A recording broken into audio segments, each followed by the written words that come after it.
decisive to renew knowledge and let it open. I will add that exactly the same kind of situation explains the birth of secular, free of charge and mandatory education at the end of the 19th century in France. In 1871, for the 60 days it went on, the Paris Commune had already proclaimed this kind of education for all children from 6 years old to 15 years old, including the creation of schools for girls and inventing the first professional schools where workers were asked to teach. People rose up against religion, against individualism, against order, family, and private property that were the motto of French and Prussian armies they were facing. So the Paris Commune also decided that teaching should be based on experimental and scientific methods and should take its departure in observing facts, physical, intellectual, or moral facts.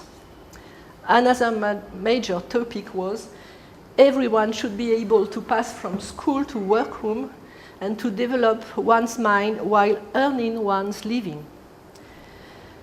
You recognize here the Marxist idea of the polyvalent worker, an anticipation on polyvalent mankind, and the refusal of any separation between manual work and intellectual work. And in spite of the bloody crushing of the Commune by those who would create the Third Republic on its ruins, the previous state had to change. In matter of education, it had to set up the secular, free of charge, and mandatory schooling precisely imagined and proclaimed by the Paris Commune. Why do I stress this last point? Because we find here a new thread to follow. Educational innovations are linked to progressive emancipatory sequences.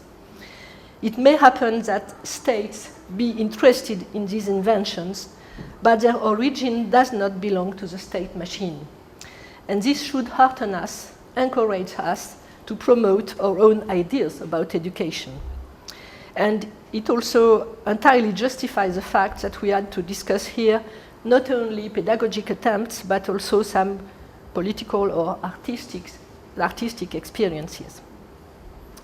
Furthermore, not only the beginning of modern university, but also its ends depended on political circumstances. Saying that, I am thinking of a remarkable essay by Alessandro Russo, an Italian friend of mine, Destini dell'Università, published in Polygraph in a special issue of this